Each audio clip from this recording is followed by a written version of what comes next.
Hello everyone, welcome to this channel. So in continuation with the previous lecture on still water tanks, so in this video today we'll discuss about the elevated water tanks and one of its kind, like a circular water tank. So basically there are two types of elevated water tanks. The first one is the flat bottom tanks, which is resting on a set of beams, which is in case of rectangular tanks, and those with suspended bottoms. Okay, so the suspended bottoms, so you have two segments. The tank is divided into two segments. The top segment consists of the shell. It may be cylindrical or rectangular, and it is supported on a girder, and it eventually it will rest on a suspended bottom. The bottom is suspended, supported on columns. That suspended bottom that may be classified as segmental, hemispherical, or elliptical. So it might be hemispherical or elliptical. The most common shape that is being used is hemispherical. So now the first thing that we do is we decide what is the height of the suspended bottom. So that height has to be decided on various factors. That the pressure of the tank has to be developed. It has to develop adequate pressure so as to deliver the water to different customers. Okay. So once that is decided, then we decide what is the shape. What shape we'll go for. Whether we'll go for circular or rectangular tanks. So uh, first thing that we'll discuss is the circular tanks. So in general, circular tanks have cylindrical shell with a suspended hemispherical bottoms. Okay, so in hemispherical bottom tanks, the ratio of the height of shell to diameter is 1:1 for small capacities up to 5 lakh liters, 5 into 10 to the power 5 liters, and for capacities higher than 5 into 10 to the power 5 liters, we have the ratio of height is to diameter is 1.25 is to 1. This is for hemispherical bottoms. So and for elliptical bottoms, the tank for capacity less than 7.5 into 10 to the power 5 liters or 75 lakh liters, the ratio of shell height to diameter is 0.6 is to 1, and for capacities over 7.5 into 10 to the power 5 liters, the height is to diameter ratio is 0.5 is to 1. This is a typical example. This is a figure of your circular water tank, which consists of, this is a cylindrical shell and a hemispherical suspended bottom. Now, as you can see in this figure, these cylindrical shells are, this is one shell, this is one shell, these are all joints. These are jointed to form this circular tank. Okay, this is the circular tank. This top portion is the roof of the tank, and these are all jointed. Okay, using lap joints. And then this entire tank is rested or supported on a circular girder. So this portion is the circular girder, and below it is the suspended bottom. So this suspended bottom, in this case it is hemispherical. It might be conical, it might be elliptical, depending upon the conditions. Okay, and now these in turn are supported on battered columns on the ground. What I was talking about is we need to decide what is this height of the suspended bottom. First thing that is to be decided, that has to be decided while determining the region, is to find out what is the height for elevated water tanks. So this is the elevation of this tank, and this is the plan. So if you see the top view, you will see this top. This is the circular girder. The circular girder is rested on 4 columns. Okay, these columns are battered, and below which there is the suspended bottom. So now specifications. So this the shell basically on the suspended bottoms conforms to certain specifications. So the plates forming the side of the cylindrical shell. So first case we take the plates which forms the cylindrical shells. They are of different diameters. Why? So that the courses can overlap over each other inside and outside alternately. So this point was also discussed in the previous lecture for the standpipes also. So in order to make joints, in order to connect the plates, for the connections to be made possible, you have to take curved plates, curved for the shells of different diameters, so that inside and outside alternatively they can be overlapped and joints can be made. So now joints for the horizontal seams and for the radial seams in spherical bottom are preferably lap joints. So preferably these are lap joints. The minimum thickness of plates in cylindrical shell is 6 mm, and the thickness of the plates in spherical bottom in no case should be less than the thickness of the lower course in the cylindrical portion. So this point can be explained. So this thing, The third point is saying is what this is the your suspended bottom. So this is hemispherical bottom. Now the plates that you are going to take for this hemispherical bottom for designing this plate thickness should not in any case be less than the plate thickness of the last segment. This one, last segment of the shell. Okay, this should always be higher. So this is the third specification that has to be confirmed. So the fourth one is the radial section of the spherical bottoms are made in multiples of number of columns supporting the tanks. So if the number of columns is 4 or 6 whatever, so in that number, multiple of that number, you have to take the radial section of the spherical bottoms. Okay, the radius has to be in that multiple. So now circular girder, it is another component. A circular girder of an angle section or a channel section. The circular girder is generally taken of an angular section or channel section is provided at the junction. So this is provided at the junction of the cylindrical shell and the suspended bottom. What are the loads that it will carry? It has to support the weight of the tank. Okay, weight of the tank means weight of the shell, cylindrical shell, weight of the water stored in the tank and its own weight. So what is so this consists of the total dead load that is coming on the spherical beam or the circular girder. The circular girder is a spherical beam or curved beam. So you have the students are already well versed with the idea of a circular beam. How a circular beam is designed. So any circular beam that is curved in a plane will be subjected to shear, bending and torsion. Since it is bent, so it will be subjected to torsion. So the three guiding forces, the three major forces governing the design of a circular beam are the shear, moment and the torsion. So it has to be designed for that. So now the total load that acts on it is a UDL over the girder. So what is the total load then? Total load will be the sum of the weight of the tank, the weight of the water stored and the weight of the girder. So this is the total load that is UDL on the girder. So third point is the girder beam carved in plane is subjected to, as I said, shear, bending moment and torsion. So in turn it transmits the load to the vertical column. So whatever W UDL total load is coming, it is uniformly distributed on the number of columns. If there are 6 columns, so W reaction on each column will be W by N. A by N is the number of columns. If it is 6, so it will be W by 6. If it is 4, it will be W by 4. See, this is the vertical reaction in each column. So this is the typical example of a circular tank. Okay, so this is shown in plan. So this is your circular girder or the spherical beam. Okay. Now it is rested on 6 number of columns. 1, 2, 3. So the vertical reaction on each column will be W by N, where N is 6. The bending moment at this support M0. So you'll have bending moment at each of these supports M0. It is given by this formula. For curved beams, these are obtained from curved beams, design of curved beams. Go to this chapter, structural analysis or strength of material, how to design for curved beams.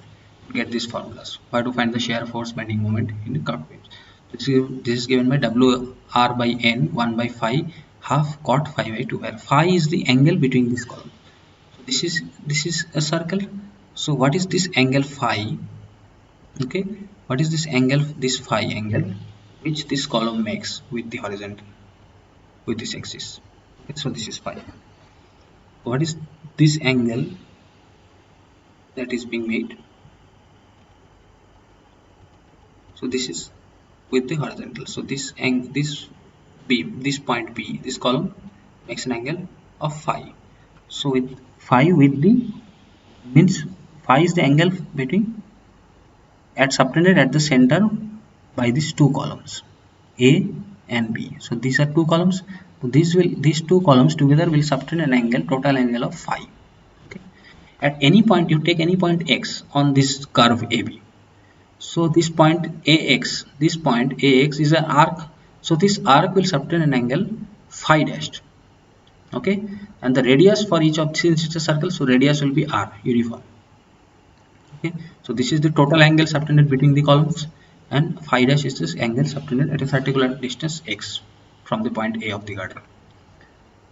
Okay, so the maximum bending moment M1 will be M0 cos phi by 2 plus WR by 2n sin phi minus 2 sin square phi by 4 phi by 2 divided by 5. So this is a derived expression.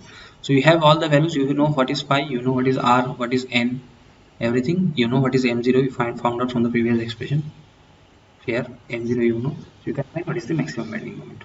So maximum torsion, this is acting at a point x at an angle phi from the column. So you, for any point you have to decide what is x. So take any distance x, that if you know x, if you know this arc distance x, you can find phi dash. What is phi dash? So once you know phi dash, you'll put phi dash and put all these values, you'll get t. So t will be m naught sine phi dash minus wr by 2n 1 minus cos phi dash plus w phi dash r by 4 1 minus sine phi dash by 5. So this is a big formula. This formula has to be kept in mind. Where w is the total vertical load, n is the number of columns, and r is the radius of the circular girder. So the values of the maximum shear, maximum positive and maximum negative bending moment, and maximum tension are torsion are given in the table. So this is one table that is being formulated for forces, finding out the forces in a circular girder. So for number of columns, so number of columns is 4, 6, 8.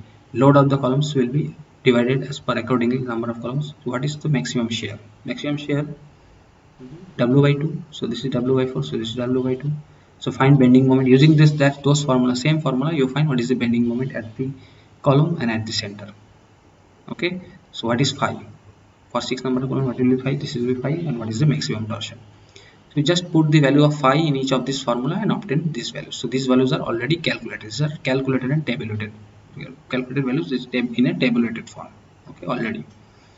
So another thing, always remember that the number of columns has to be even number. You cannot take odd number of columns. It is preferably taken as even number of columns. Okay, for better.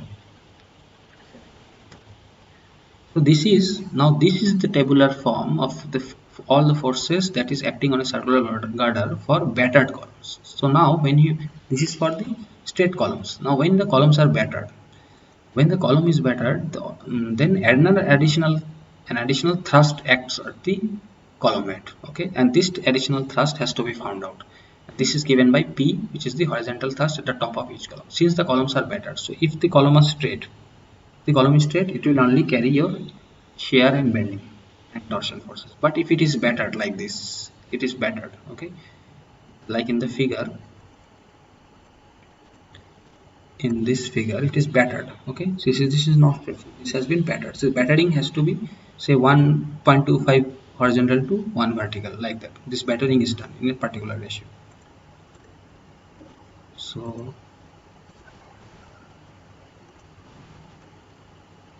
depending on the P and D1, okay, D1 is the diameter of the circular girder. What is the diameter? That you know, D.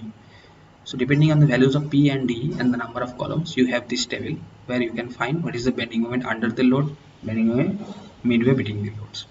So this is this table for battered columns. You find what is bending moment, what is shear, and what is the compression forces that is acting.